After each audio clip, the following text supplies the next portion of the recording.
Mateus 6, 33. Mateus 6, 33. Que eu acho que a maioria dos irmãos já conhece de cor. Buscai primeiro o rei, vamos dizer juntos ali? Busquem, pois, em primeiro lugar o reino de Deus e a sua justiça, e todas essas coisas serão acrescentadas a vocês. Ou ainda no outro texto, buscai primeiro o reino de Deus e a sua justiça, e todas essas coisas vos serão acrescentadas. O título desse sermão é Deus em primeiro lugar. Deus em primeiro lugar. Amados irmãos e irmãs, quando Deus não está em primeiro lugar na nossa vida, todas as coisas ficam fora do lugar. Quando Deus não está em primeiro lugar na nossa vida, chega a ansiedade, o medo, a insegurança. Quando Deus não está em primeiro lugar da nossa vida, nossas mentes ficam perturbadas. Você já andou com a mente perturbada? Preocupado, como é que vai ser? O que é que vai acontecer? Olha o cenário que está aí fora, olha a crise, os problemas dentro de casa, os problemas fora de casa. Muitas pessoas estão carregando nas costas ansiedade, medo, insegurança. Mas por quê? Porque Deus foi tirado do primeiro lugar de suas vidas. Quando Deus não está em primeiro lugar, tudo fica fora do lugar. Mas quando Deus está em primeiro lugar, as coisas vão se organizando. Algumas pessoas dizem assim: não, eu vou dar uma organizada na minha vida e vou para a igreja. Não, irmãos, vem para a igreja e adora a Deus, que a sua vida vai para o eixo. Coloca a sua vida alinhada com a palavra de Deus, que as coisas vão para o lugar. Agora, não tente colocar as coisas na sua vida no lugar certo, se Deus não estiver ocupando o primeiro lugar. É por isso que muita gente não está dormindo bem à noite, anda preocupada, ansioso, ansiosa, nervoso, nervosa, e começam a cometer um monte de erros, um erro em cima do outro. Mas por que erramos tanto? Porque tiramos Deus do primeiro lugar da nossa vida. Nós devemos buscar, sim, primeiramente, o reino de Deus. E o que é buscar o reino de Deus? O reino de Deus existe aonde o domínio de Cristo existe. Aonde não tem domínio de Cristo, não tem reino de Deus. Então, assim, se eu entendo que o reino de Deus chegou e ele chegou na minha vida, então é porque a minha vida está debaixo do domínio de Cristo. Quem manda é o Senhor. A minha vida tem um Senhor, a minha vida tem alguém sentado na sala de comando do meu coração.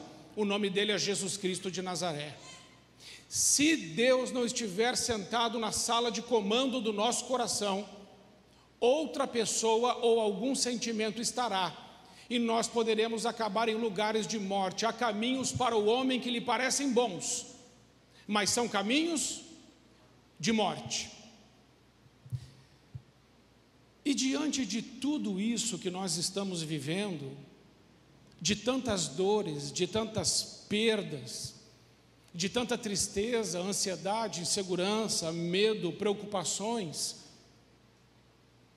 de relacionamentos que estão estremecidos, o que fazer? O que fazer? O que a Bíblia diz? A Bíblia diz que existe um esconderijo. Salmo 91, versículo 1. O que está escrito lá? Coloca o Salmo, faz favor, 91. Aquele que habita no esconderijo. Você sabia que Deus tem um esconderijo? Você sabia que Deus tem um esconderijo? Porque Deus tem um esconderijo. E muitas pessoas estão se colocando em lugares errados. tentando se proteger no lugar errado, porque não está habitando no esconderijo do Altíssimo, a sombra do Onipotente. A sombra significa bem perto de Deus. Você não consegue ficar na sombra de uma pessoa que você está longe dela. Para estar à sombra de alguém, você precisa estar bem perto desta pessoa. E quando nós estamos bem perto de Deus, nós vamos para o esconderijo do Altíssimo, mas o esconderijo do Altíssimo não é um lugar. O esconderijo do Altíssimo é uma pessoa. Coloca para mim Colossenses 3:3. A palavra de Deus, o apóstolo Paulo vai dizer lá que nós estamos escondidos em Cristo Jesus. Se você está em Cristo, você está escondido, você está escondida dos perigos, das dores, das setas do diabo, da enfermidade que voa de dia, das ardilosas artimanhas de Satanás. Existe um lugar onde o homem e a mulher de Deus estão protegidos, escondidos, seguros. É em Cristo Jesus, o nosso Senhor. Mas, irmãos, eu pretendo nesta noite mostrar para você que existem coisas aparentemente legítimas que podem estar afastando você de Deus. Eu não vou falar hoje sobre o alcoolismo, nem sobre o adultério. Não quero falar sobre drogas ou rebeldia. Não vou falar sobre pornografia, nem prostituição, nem o aborto, nem o assassinato, nem o furto e nem a mentira. Mas quero falar de outra coisa, de algo que parece para nós que não tem problema nenhum, e que nem nome de pecado nós podemos dar para aquilo que eu vou dizer, porém, está afastando demais as pessoas de Deus. E quem é que disse isso? Quem percebeu isso? Foi Jesus. Veja lá Lucas capítulo 17, a partir do versículo 26 até o 30, está escrito assim, Jesus dizendo: assim como foi nos dias de Noé, também será nos dias do Filho do Homem. O povo vivia comendo, bebendo, casando-se e sendo dado em casamento, até o dia em que Noé entrou na arca. Então veio o dilúvio e destruiu a todos. O que o povo estava fazendo? Comendo, bebendo, casando-se e dando-se em casamento. Quando você olha a lista que Jesus coloca, tem algum pecado nela? Você consegue enxergar nessa lista algum pecado? Comer, beber, casar-se e dar-se em casamento. Jesus não está dizendo aqui, embora houvesse muito, idolatria, adultério, prostituição, assassinato, filhos entregues à morte para aquela entidade Moloque e tantas outras atrocidades que o homem comete, não estão aqui relatadas. Jesus está dizendo, os homens estavam comendo, bebendo, casando-se e dando-se em casamento. E veio o dilúvio e a todos destruiu. O que é que Jesus está nos ensinando? Ele está nos ensinando que o maior pecado que nós podemos cometer é tocarmos a nossa vida sem Deus em primeiro lugar. De repente, irmãos, nós vamos vivendo a nossa vida, fazendo as nossas coisas e pensamos assim, está tudo bem, eu não estou mentindo, eu não estou adulterando, eu não estou roubando, eu não estou me prostituindo, não sou viciado em pornografia, nunca matei ninguém, não sou desonesto. Com certeza, a porta do céu está escancarada para mim, e eu preciso te dizer, talvez não. Porque o que está escrito aqui, é que o que Jesus está querendo mostrar, é que os homens começaram a viver as suas vidas, independentes de Deus, tratando Deus como mais uma agenda na sua vida, tratando Deus como mais uma coisa para administrar. O culto é mais uma coisa que eu tenho que administrar na minha agenda. Não, culto é adoração a Deus, Culto é dizer: o Senhor é o Senhor da minha vida, reina e governa na minha história, Ele decide o que é bom e o que é ruim para mim, e eu abro mão de todas as coisas por amor dEle. Aí Deus parece estar tomando de volta o primeiro lugar na nossa vida, porque nós podemos estar levando vidas aparentemente corretas, e aparentemente nós podemos ser pessoas que as pessoas dizem assim: essas pessoas são salvas, quase salvo, mas totalmente perdido, se Deus não estiver em primeiro lugar na minha vida. Eu não gosto de fazer perguntas pessoais, porque as pessoas não gostam que façam, mas eu vou te fazer uma pergunta pessoal. As suas 2 últimas semanas revelam para você que quem está em primeiro lugar na sua vida? Olha as suas 2 últimas semanas. E você pode dizer assim, em paz: nas minhas 2 últimas semanas, certamente Deus está em primeiro lugar na minha vida, porque quando eu acordei, eu dei graças a Ele. Eu separei um tempo da manhã para louvá-lo e engrandecê-lo. Eu agradeci a Ele e sujeitei minha vida a Ele. E eu disse a Ele: Senhor, não os meus planos, mas os seus. Não a minha vida, mas a sua. Eu já decidi perder para que o Senhor ganhe através da minha vida. Eu não vou usá-lo como alguém que pode patrocinar meus sonhos, mas quero dizer ao Senhor: eu estou aqui para fazer a tua vontade, eis-me aqui, usa a minha vida para a tua glória.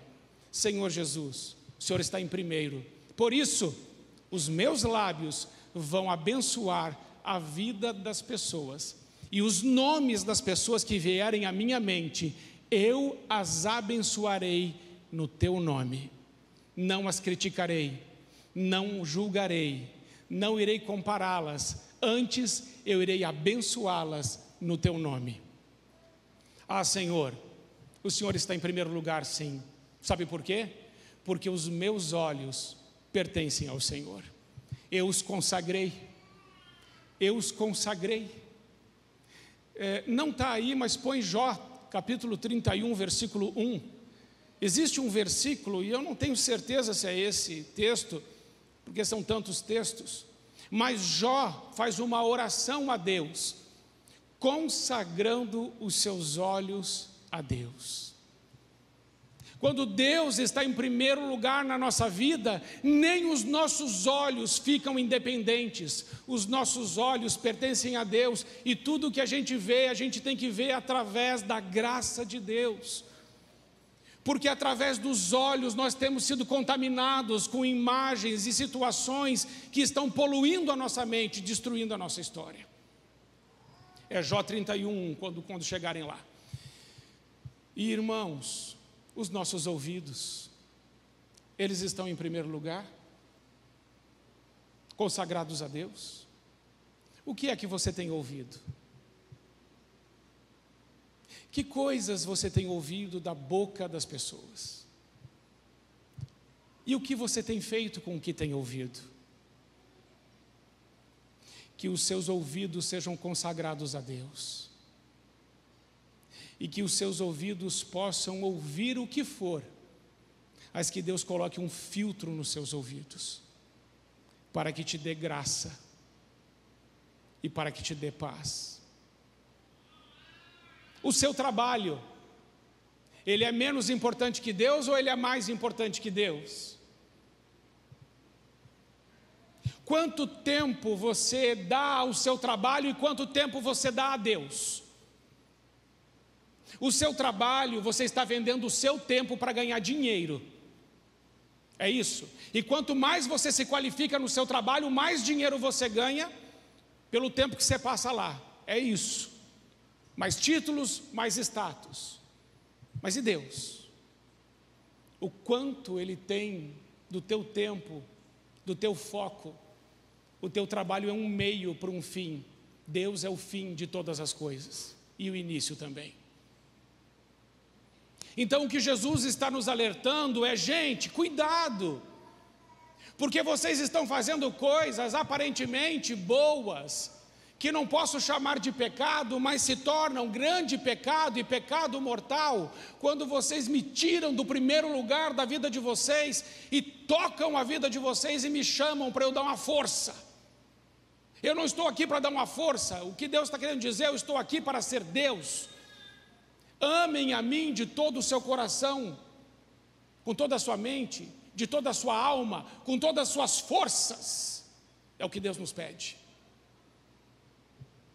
A Éfeso, a igreja de Éfeso, ele escreve em Apocalipse 2. Em resumo, ele diz à igreja: vocês são uma bênção, mas eu tenho uma coisa contra vocês: vocês deixaram o primeiro amor. Mais uma pergunta: você já amou mais a Deus do que ama hoje?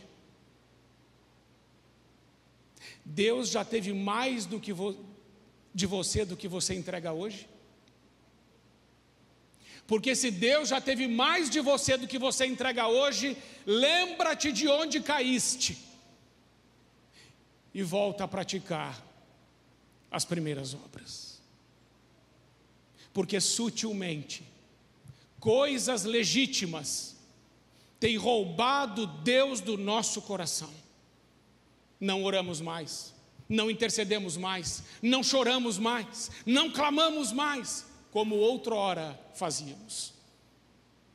Em segundo lugar, irmãos, Jesus continua nos alertando. Lucas capítulo 14, versículos de 16 ao 24. Lucas 14, 16 ao 24 diz: Jesus respondeu: certo homem estava preparando um grande banquete e convidou muitas pessoas. Na hora de começar, enviou seu servo para dizer aos que haviam sido convidados: venham, pois está tudo pronto. Mas eles começaram, um por um, a apresentar desculpas. O primeiro disse: acabei de comprar uma propriedade, preciso ir vê-la, por favor, desculpe-me. Outro disse: acabei de comprar 5 juntas de bois e estou indo experimentá-las, por favor, desculpe-me.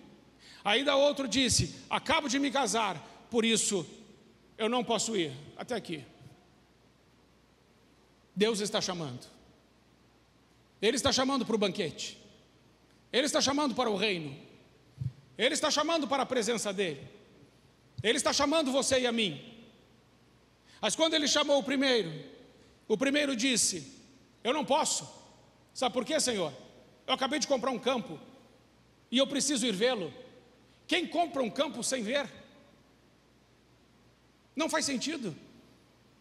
O que Jesus está querendo mostrar é desculpa esfarrapada. Nenhum de nós aqui compraria um campo sem olhar. Põe o texto de novo, faz favor. Para que fique bem claro, irmãos, a gente tem que perceber bem o texto.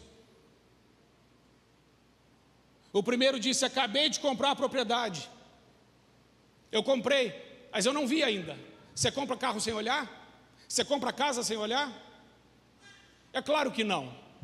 Você olha muito primeiro e depois vai decidir se vai comprar ou não. O que Jesus está querendo dizer aqui é: vocês estão dando desculpas esfarrapadas para não estar comigo. O coração de vocês não está mais comigo. Outras coisas estão entrando e está começando a haver um distanciamento entre nós. E esse distanciamento que está acontecendo entre nós é muito ruim para vocês. É o que Jesus está nos ensinando. Porque quanto mais longe de Deus estamos, mais problemas nós vamos enfrentar. Porque quando Deus não está em primeiro lugar, tudo vira uma grande bagunça. Boas desculpas nós temos para não ir até Deus e fazer a sua vontade. Em segundo lugar, pode colocar o outro versículo. O homem disse que comprou uma junta de bois. Acabei de comprar 5 juntas de bois e estou indo experimentá-las. Quer dizer que você comprou, mas não experimentou? Não, eu estou indo agora para experimentar.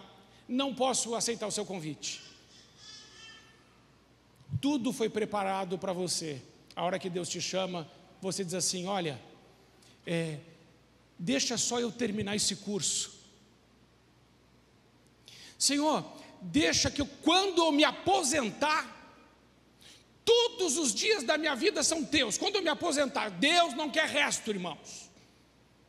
Quando você for um caco velho, fica onde você está. Deus quer você agora. Tem gente que fala isso para mim: pastor, quando eu me aposentar eu vou ser um missionário. Eu falei: pelo amor de Deus, não faça isso. O reino de Deus não precisa disso. É Deus em primeiro lugar e não Deus quando der. É agora.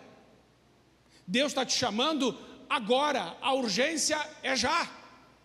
Até porque não há garantias que amanhã você esteja vivo. Não há garantias.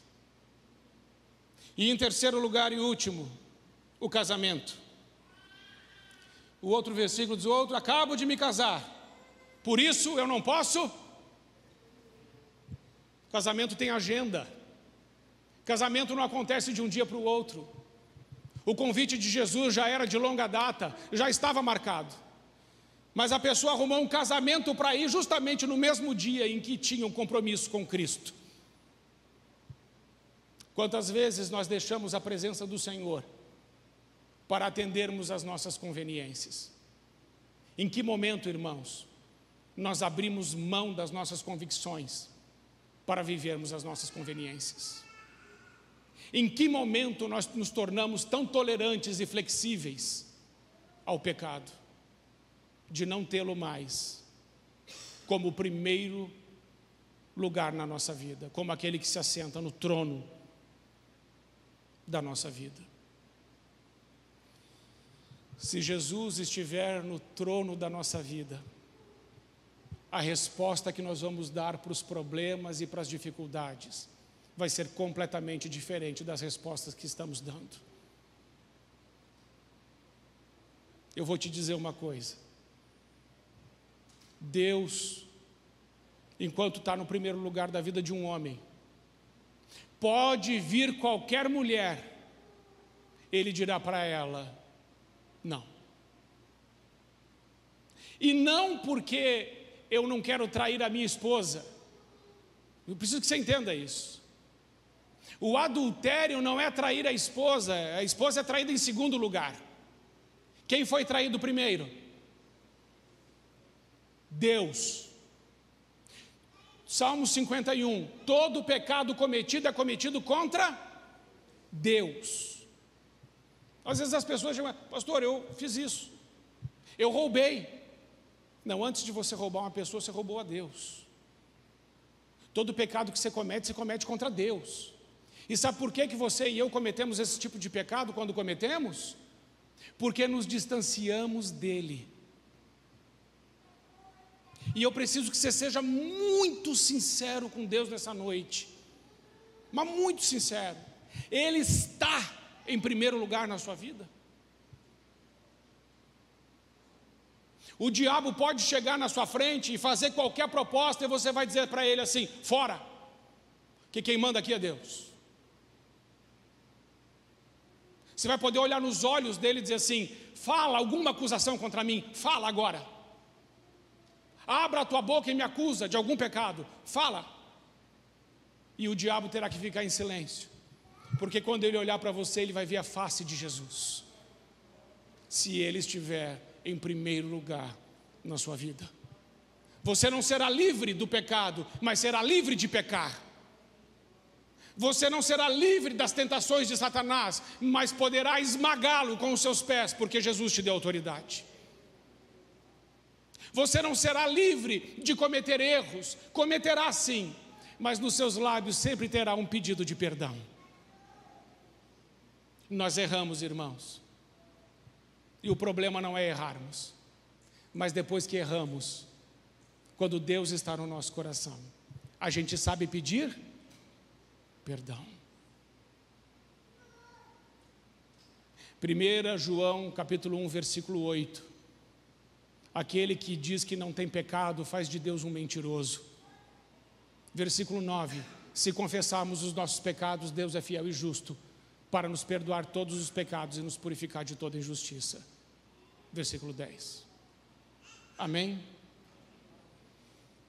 O que é que você precisa confessar hoje diante de Deus? Você pode hoje olhar nos olhos de Jesus e dizer: Senhor, o Senhor sabe e eu também, que o Senhor está em primeiro lugar. Você pode fazer isso? Porque se você não pode, esse é um culto para abençoar a sua vida, para a partir de agora você dizer: sim, a partir de agora eu vou poder dizer isso, porque eu estou tomando uma decisão de tirar tudo aquilo que está na frente de Jesus da minha vida, e vou tirar todas as minhas desculpas também, que eu tenho boas desculpas para não estar na igreja, eu tenho boas desculpas para não orar, eu tenho boas desculpas para não interceder, eu tenho boas desculpas para não perdoar, eu tenho boas desculpas para não exercer misericórdia e compaixão, eu tenho boas desculpas. E o que Deus está nos dizendo dessa noite é: chega de desculpas, eu quero atitudes, e atitudes de pessoas que mostram que me amam, porque vem até mim. Se você acha que não tem força para viver isso, eu acho isso ótimo, porque não temos mesmo. Mas quando vamos aos pés de Jesus e falamos: Senhor, eu quero viver o que tua palavra diz, com certeza Ele vai dizer para você: pois não, eu também quero isso, vou fazer acontecer, basta que você queira. Amém, irmãos? Vamos ficar em pé. Eu quero fazer um convite a você, de todo o coração, um convite para colocar Deus em primeiro lugar. E o primeiro passo para colocar Deus em primeiro lugar é admitir para Deus: o Senhor não está, mas o Senhor vai ficar, porque eu vim nesse culto justamente para alinhar a minha vida com Deus e dar a Deus o melhor. E o melhor não é o meu dinheiro, o melhor não é o meu trabalho, o melhor não são os meus recursos, o melhor sou eu. Deus não morreu naquela cruz por título, por posses, por casa nova, por carro, por nada. Deus morreu naquela cruz por mim e por você. Deixa o seu lugar então e vem agora em nome de Jesus. Eu decido essa noite colocar Jesus, Deus Todo-Poderoso, em primeiro lugar na minha vida. É você e o Senhor. É você e o Senhor. E o bom, irmãos, é que Deus sabe o nosso coração. Então esse mesmo apelo que estou fazendo a você, eu fiz a mim mesmo. Não tem ninguém aqui melhor que ninguém, mas nós precisamos dizer para Deus: eu posso te dar mais. Chega bem para frente, ocupa essa área da frente. Se você quiser se ajoelhar, fique à vontade, fique na posição como você achar que deve, e ore ao Senhor Jesus, fale com Ele. Eu vou pedir para o Márcio aquele louvor. Márcio, eu não tenho mais medo, eu sou livre. Nós somos livres, irmãos, para colocarmos Jesus, o Deus Todo-Poderoso, em primeiro lugar na nossa vida.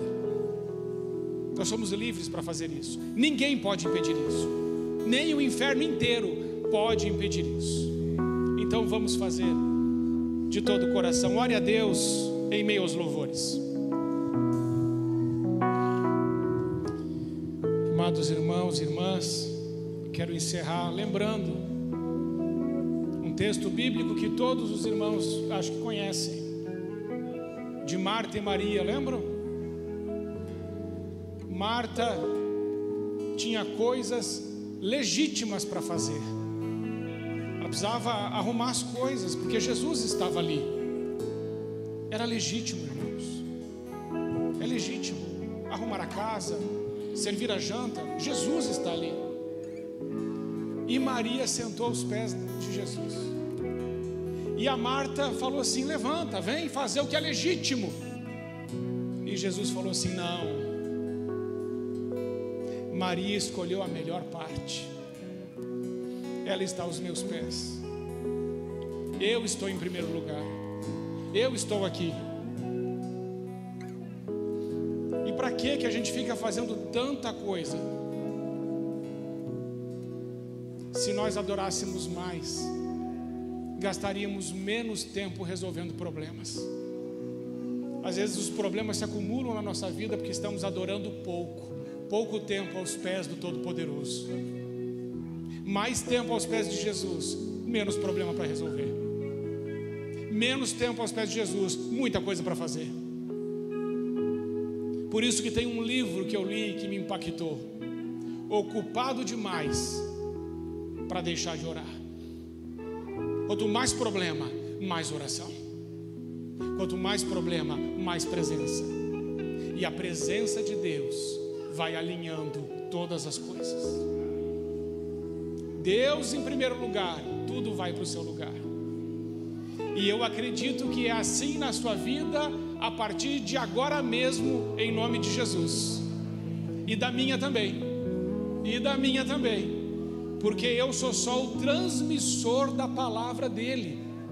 Mas quando eu falo para você, essa palavra bate em mim igual um chicote. Não se engane, porque eu estou pregando, eu sou imune.